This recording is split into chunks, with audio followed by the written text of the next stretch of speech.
Inside the living room. The living room is decorated as an extension of the foyer with creams, rustic browns, and warm burgundy. There are windows along one side of the wall, though the light is filtered through thick opaque mesh. Heavily embroidered curtains hang on either side of the square windows, with plump velvet cushions spread out on the window seats in front of them. My shoes sink into the plush carpet. The pile of it is so thick it's like walking on clouds.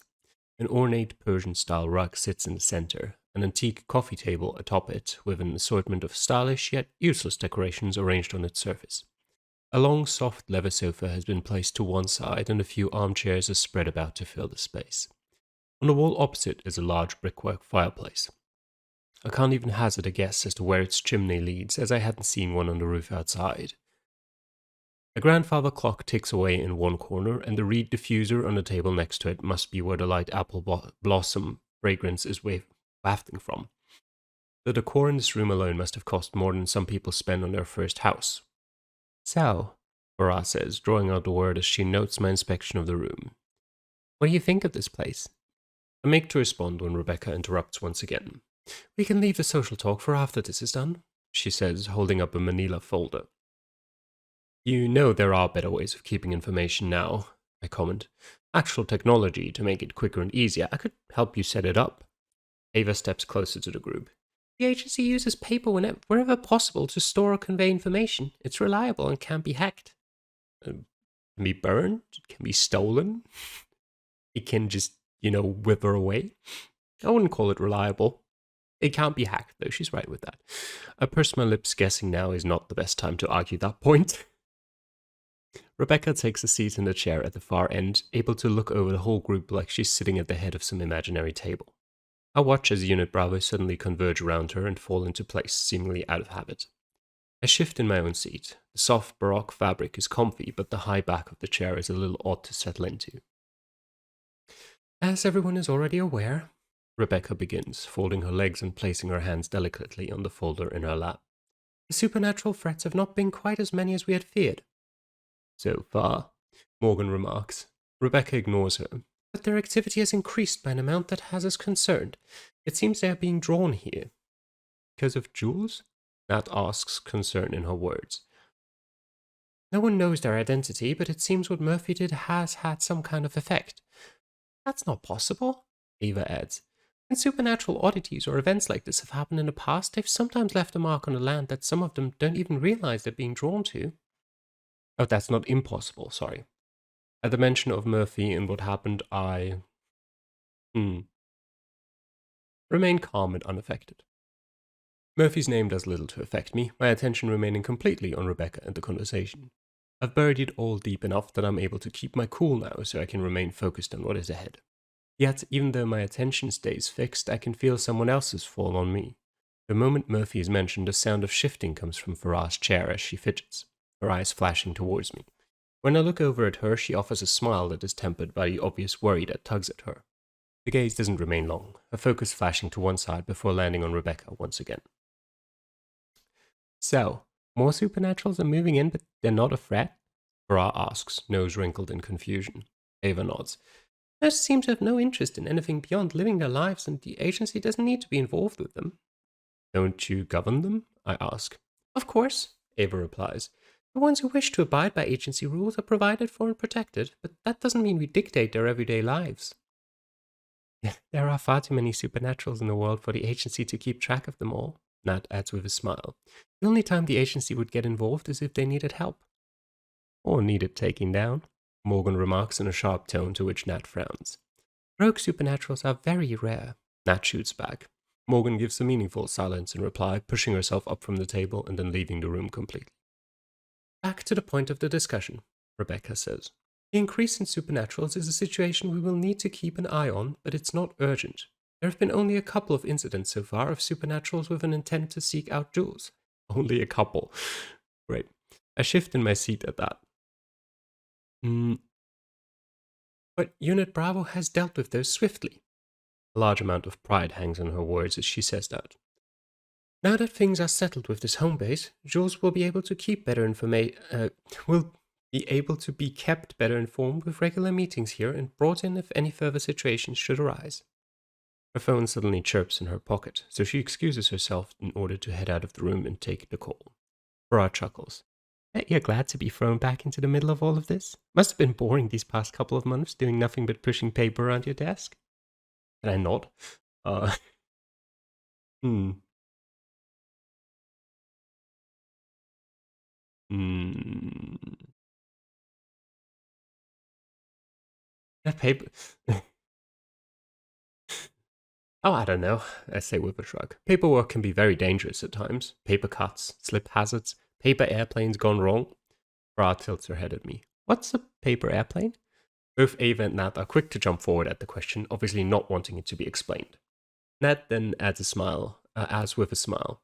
Something you can learn about when you're alone with the detective. Alone with them? Farah asks, turning back to me with a smirk. Kinda like the sound of that. Nat sighs heavily, then looks at me, apparently hoping to change the subject. It's good to know you'll be with us from now on. As a comfortable quiet begins to descend over the room, my mind wanders to that morning. The woman with the bronze eyes and feathered ears. What's on your mind? Nat asks, drawing me back from my thoughts. It's probably nothing, I say, but they look at me as though waiting for me to explain anyway. I bumped into a young woman this morning, a supernatural woman. She morphed from human to something else, as though she couldn't control it. I roll my shoulders back before admitting the next part. And she seemed to be afraid of me. Afraid of you? Nat asks while tilting her head. I nod. She took off after it happened. Bra adopts a rare frown. I hope the trappers don't get her. My gaze snaps to her. Trappers? What are they? Nothing you need to know about now. Ava snaps while shifting on the spot. Well, now that you've said that, that sounds like something I absolutely should know about. And also, obviously, Shul, she ran away because you saw her transform. That's not something that normal human beings should see, and I'm pretty sure they are aware of that. So obviously she ran away. So why did she run? I asked, getting the conversation back on top. I just explained it to you, Jules. Ava and Nat share a look before Nat turns her head back to me.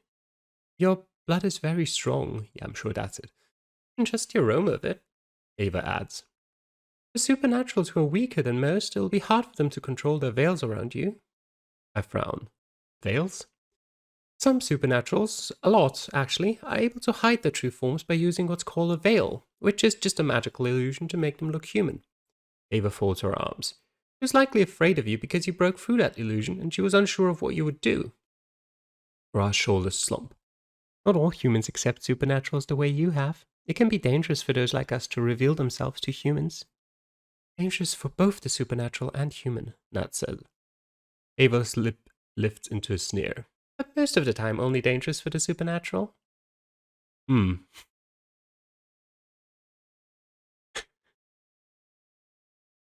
Hmm. I guess it's good she's wary if some humans might not react well. Yeah. Some humans?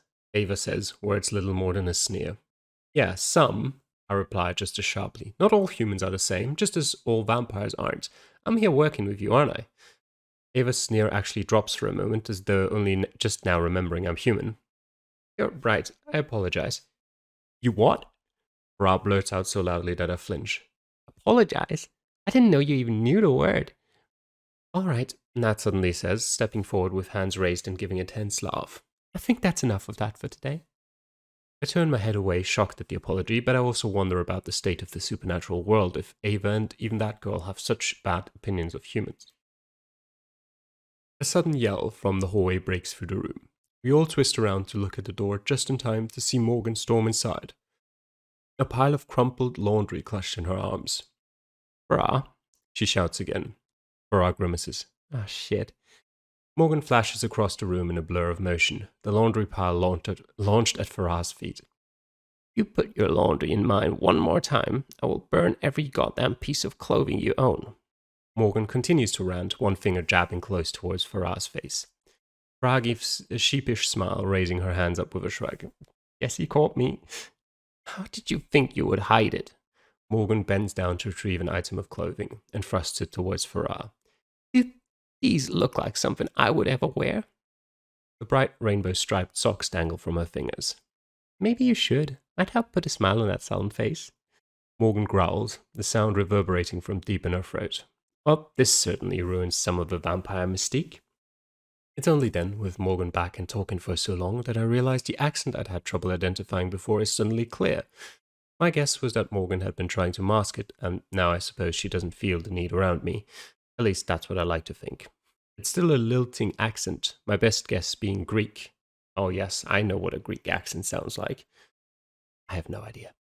An accent I'm familiar with due to speaking with the Greek couple who run the local bingo events in Wayhaven. They always like to hand out flyers to everyone to try and draw in a new crowd, but mostly they just end up with retirees.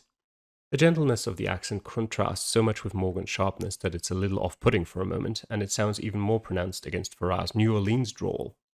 Alright. A chime from my phone draws me out of my thoughts. I glance down at the alarm telling me it's time to get back to the station, turning it off with a swipe of my thumb. Standing from my place, I instantly gained the attention of the 4 vampires. I better get going, I explain. I do actually have to make an appearance at the station sometimes too. Farah instantly leaps up, almost tumbling over the pile of laundry in her haste. I'll walk you to your car, detective. And with a final innocent smile at Morgan, Farah then strides to my side to place a hand on my elbow, and we both quickly leave the room. Outside of the warehouse. The decaying warehouse falls away behind us as we walk towards the chain link fence. I glance over my shoulder at it, surprised at how the building could have made me anxious. Looking at it now, highlighted by the sun in warm light, it looks like a little more terrifying than any other ruin. And this one is at least made prettier by the plants and vines which meander across the brickwork, adding a gentle touch of nature to the remnants of what was once man-made. Farah shuffles to walk a little closer beside me, drawing my focus back to her. It's a nice place. It is. Looks like you guys have settled in pretty well too, I reply. She lights into a grin. Oh yeah, it's great to finally have a place of our own, you know? Smile softens. A real home. I'm glad you found one. Not that I didn't also like staying in your home, she says. I'm happy to stay whenever you want me to. The usual wink accompanies the flirtatious invitation. Well, I'm sure you'll be just fine here. I can be a very good host. Don't doubt that for a second, she replies. You were so hospitable last time we stayed. Just imagine how it would be with just the 2 of us then, I reply. Rob breaks into a grin, though I notice a flush of color settle on her cheeks before she pulls a step back. She grabs the neck of her shirt and flaps it a little. Sun's getting a little hot. That's not... Got that with Jules. It's not the only thing getting hotter. Rob breaks into a laugh. Oh, detective, you're so much more fun than anyone I've met. I smile, an excited thrill striking through me at her words. As we come to the chain link fence, we both slow to a stop and I ask, I guess you'll just be doing patrols for a while now? Yeah, she replies, trying to keep a handle on any supernaturals who do decide to take things too far with any locals. She drops her gaze to the ground, and see if I'm actually any good at protecting them. I reach out to place a hand on her arm in the hopes of getting her to look at me. What do you mean? When she does glance at me, her focus seems drawn to my neck, more specifically to the barely visible scars that cut across it. I didn't exactly do a great job last time. That was Murphy's fault, I reply, not yours. Well, I mean, her job was to protect you. Yes. Well, I wouldn't call it I wouldn't say she failed. She didn't do a brilliant job at it, yeah. But you can't give, I guess, whatever. It doesn't matter, she says, words hurried from her lips. She tucks her hands under her arms in a strangely tight motion for the normally open vampire. You still got hurt, and I was useless. Seeing you like that. She takes a deep breath, one that seems to do nothing but drag her shoulders down further. I haven't ever felt so scared for anyone in my life. Though it's a heavy topic, I can't help but smile at that. Farah straightens herself. But I'll do better this time. I mean, I don't like to brag or anything. You brag? Never. A laugh erupts from me before I can stop it. You brag? I wave a hand in mock dismissal. Never. Farah grins, the sight of her expression warming me more than the sun overhead. Oh, right. Humble is my middle name. I shake my head, the laugh lingering. She continues. Anyway, I'm pretty powerful compared to the average supernatural. I guess I just didn't think anything could take us down. That wasn't exactly normal circumstances. How would you know, Jules? No, I guess not, she says with a sigh. I just want to be strong enough next time, in case you need me. She runs a hand down her arm and then back up. You know, 'cause I kind of want you to need me. Maybe, I don't know, whatever, you know? A beep from my phone interrupts the conversation, and I barely hold back a groan at the sound. You should get going, Farah says, seeming actually thankful for having the heavy moment broken. I nod, both of us moving to pass through the gate. Farah stops as I slide into my car, then leans down a little to see me through the rolled down window. 2 months has been too long. I hope you're planning on making regular visits to make up for the absence, Detective. I'm not sure some of the team would be so happy with that offer. Her lips tilt up. I don't want you to visit for them. And with those tempting words filling my mind and not helping to keep my focus on driving, I start away from the warehouse and back onto the mud trail.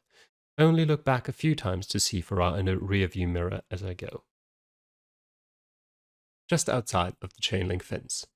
Farah doesn't move as she watches Jules leave. She definitely picked up on some receptive vibes from the detective, no doubt in that. Saying it was a small relief that would be a massive understatement. For 2 months, Farah had been worried the time apart might have dampened the feelings that had been growing between them. To find out they're still just as strong, if not more so, will put a spring in Farah's step for weeks. She smiles wide at the thought, then tilts her head. It had been going pretty smoothly just now until Farah's not so smooth mumbling at the end. It would be so much easier if Jules didn't make her quite so nervous. Maybe nervous isn't the right word. Farah takes a deep breath in thought. Anxious? No. Agitated? Ah.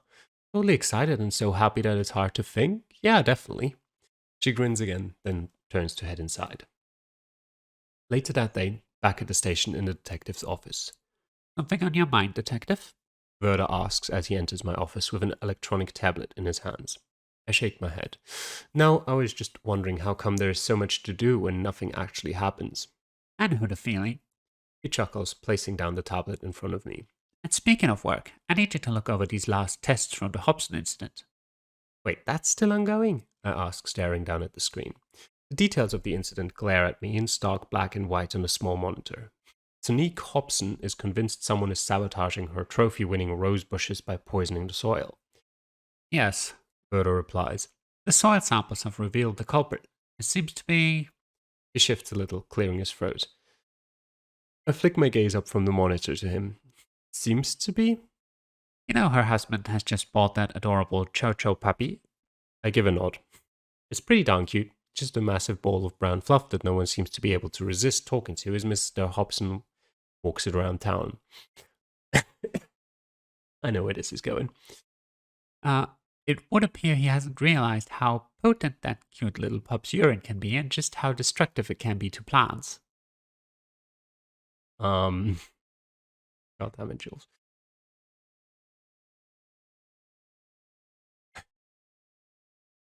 All right, I'll final report and close it.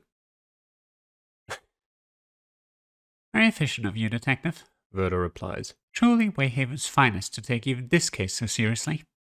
There's no sarcasm to the words, just genuine praise. All cases should be treated equally, I explain. Fully agree, Verda says, then gives a smile. Even ones where the outcomes are not quite as exciting as some. He then leaves with a farewell wave of his hand, so I lean back over the tablet ready to get to work. Glancing at the clock, I note it's nearly the end of the day. Still, I should be able to get this finished before leaving. The beating sun has dampened a little, more of a chill setting over the station as evening fully draws in. With no one else around, it's peaceful. The only sound is of my fingers tapping on the keyboard as I type up the report into the system. This is certainly nothing like dealing with the supernatural world. Midnight, the far edge of the forest. A chill fog rolls through the edge of the night-shadowed forest. It rumbles through the trees, branches quaking as it moves in a thick blanket of cloud. The formless mist seeps over and under everything it touches, but leaves no trace. Ripples drag across the darkened waters of a stream as the fog continues its path, as though invisible feet disturb the water's tranquility. Yet there are no footprints or tracks left in its wake. Creatures scuttle from its coming as it drowns the forest in white, plants overrun by its dense streams. Then it stops, seems to settle in a clearing, the edges of it cascading out like feeling fingers. A silence envelops everything, even the moon hiding behind a cloud as the fog suddenly shivers. Something protrudes from the top of the thick plume with a sudden whoosh. Something material, something striped, It flaps even in the still air. Another quiet grips the forest, as though it were holding its breath. Then there's a gentle whirring and a blast of neon lights. Next chapter.